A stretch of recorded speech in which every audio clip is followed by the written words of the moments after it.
Hello दोस्तों, मैं रुपेश कुमार आपका दोस्त फिर से गुरु नानक जी की दूसरी पंक्ति अर्थात उनकी दूसरी रचना, उनके दूसरे काव्य को लेकर आया हूँ। पहली दोस्तों था हमारा राम नाम बिनु बिरथे जगी जन्मा। जो आप लोगों का रिस्पांस मुझे अच्छा लगा दोस्तों, ऐसे ही रिस्पांस करते रहिए। पसंद आए तो ही वीडियो को शेयर और सब्सक्राइब कीजिए। इस वीडियो को जितना ज़्यादा आप फैलाओगे दोस्तों, मैं आप लोग के लिए उतना अच्छा कर पाऊँगा। पूछिएगा कैसे? जैसे मैंने कल आप लोग के लिए हैंड रिटन नोट्स दिया था, जो कि आप लोग को स्क्रीन पे दिखा था।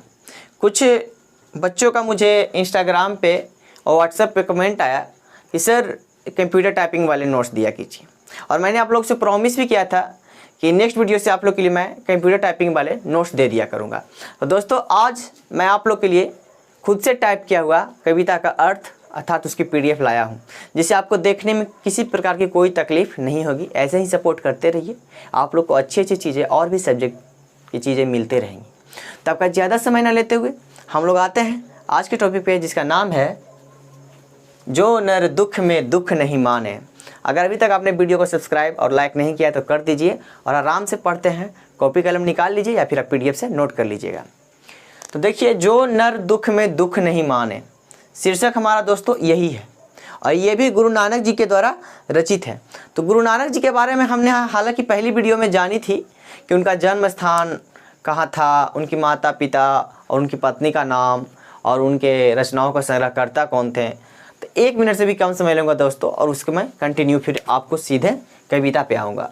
तो इनका जन्म के बारे में बात की जाए तो आप लोग को पीडीएफ में शो कर रहा होगा कि जन्म जो हुआ था इनका लाहौर ज़िले के तलवंडी नामक ग्राम में हुआ था। लाहौर क्या पड़ता था? जिला। तलवंडी इनका ग्राम पड़ता था।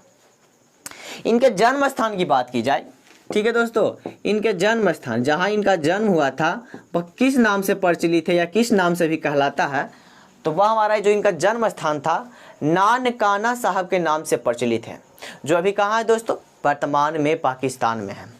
अगर इनके पिताजी की बात की जाए, इनके पिताजी की नाम की बात की जाए दोस्तों, तो कालूचंद खन्नी था। क्या था? कालूचंद खन्नी। इनकी माताजी का बात की जाए दोस्तों, तो इनकी माताजी का नाम तृप्ता था, और इनकी पत्नी का बात किया जाए दोस्तों तो इनकी पत्नी का नाम सुलक्षणी था। तो ये तो उनको फैमिली बैकग्राउंड हो गया दोस्तों।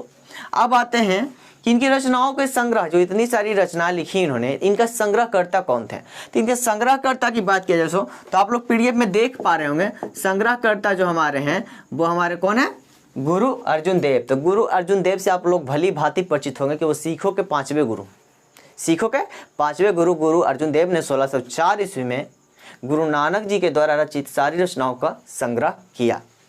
अगर इनकी मृत्यु की बात की जाए दोस्तों, इनकी मृत्यु मतलब गुरु नानक जी की मृत्यु कब हुई थी?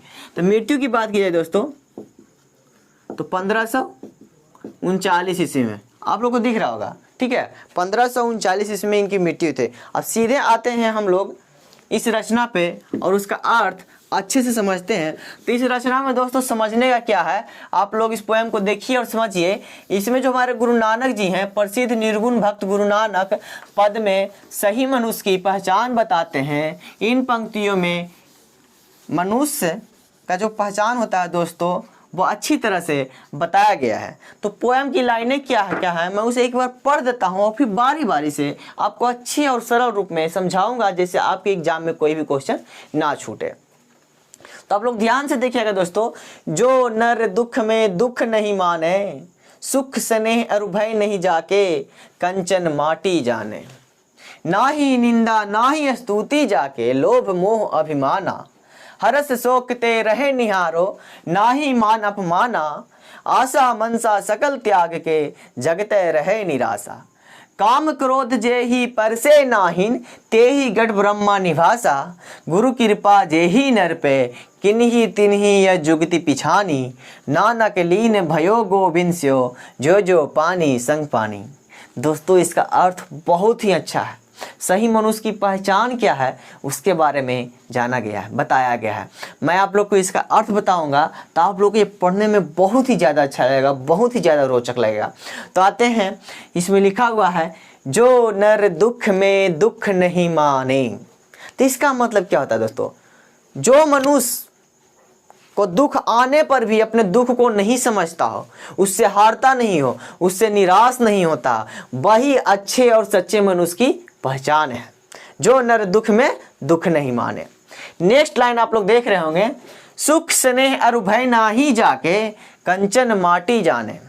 जिस मनुष्य को ना ही किसी प्रकार की सुख की आशा हो, ना स्नेह का अपनापन हो, ना ही उसे सुख स्नेह डर भय किसी तरह की कोई चिंता ना हो, बस सोने को भी मिट्टी समझता हो दोस्तों, वही हमारा सच्चा मनुष्य है।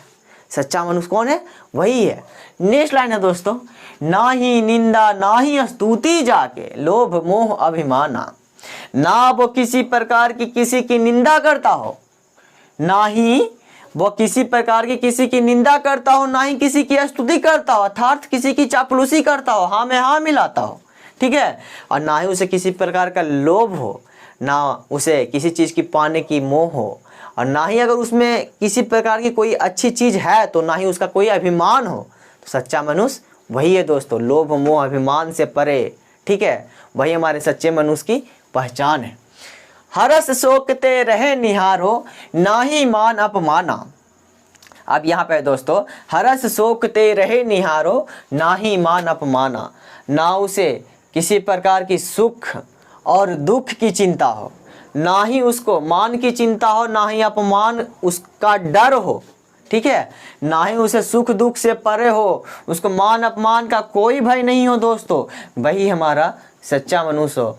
वह लौकिक सुख सुविधाओं से दूर हो, वही हमारा सच्चा मनुष्य है। जो हमारे समाज से कटा कटा रहता है, वह उसे त्याग दिया है, मन में किसी प्रकार की आशा को नहीं रखता है दोस्तों, वही सच्चे मनुष्य की पहचान है। नेक्स्ट लाइन है दोस्तों, काम क्रोध जेहि परसे नाहिन तेहि घट ब्रह्मा निवासा। जिस व्यक्ति में किसी प्रकार का काम क्रोध स्पर्श तक नहीं करता, जिस व्यक्ति में किसी प्रकार का उसमें काम क्रोध को स्पर्श नहीं करता, उसी घट में अर्थात उसी शरीर में दोस्तों ब्रह्मा का, ईश्वर का निवास होता है दोस्तों। नेक्स्ट लाइन की ओर बढ़ते हैं, गुरु कृपा जेहि नर पे। अर्थात गुरु की कृपा जिस व्यक्ति पे होती है, जिस पुरुष पे होती है, गुरु की कृपा जेहि नर पे किन्ही तिन्ही ये जुगति पिछानी। गुरु की कृपा जिस व्यक्ति या जिस नर पे होगी दोस्तों, वही इस युक्ति को पहचान पाएगा, ठीक है। नेक्स्ट लाइन है दोस्तों, जो नानक जी का मेरा ये सबसे फेवरेट लाइन है दोस्तों, इस पंक्ति की और इस रचना की सुनकर आप भी भाव विभोर उठिएगा जैसे मैं हो उठा था। तो आइए देखते हैं, नानक लीन भयो गोविंद सो, नानक लीन भयो गोविंद सो, जो जो पानी संग पानी। नानक जी यहाँ पे कहते हैं दोस्तों कि मैं अपने प्रभु में, अपने गोविंद में इस तरह मिल गया हूँ जिस तरह पानी में पानी मिल जाता है और पता नहीं लगता कौन पानी कहाँ है, उसी तरह मैं अपने प्रभु में मिल गया हूँ। मैं भी गोविंद हो गया हूँ, मैं भी अपने ईश्वर से मिल गया हूँ। दोस्तों अगर आप लोग को यह पढ़ने में मज़ा आया हो, समझ में आया हो, तो अभी ही सब्सक्राइब कीजिए और वीडियो को लाइक कीजिए और अपने दोस्तों भाई बहनों को शेयर करना बिल्कुल ना भूलें दोस्तों। जल्दी मैं आप लोग के लिए अन्य सब्जेक्ट के भी अच्छी अच्छी वीडियो लेकर आऊँगा और मुझे आपका फीडबैक और सजेशन की ज़रूरत है, जो मुझे आप कमेंट के थ्रू बताएं। टेलीग्राम ग्रुप से जुड़ जाएँ, उसमें आपकी इसकी PDF डाल दी जाएगी दोस्तों, और मुझे इंस्टाग्राम पर भी फॉलो कर सकते हैं, उसका भी लिंक आपको डिस्क्रिप्शन में मिल जाएगा। धन्यवाद।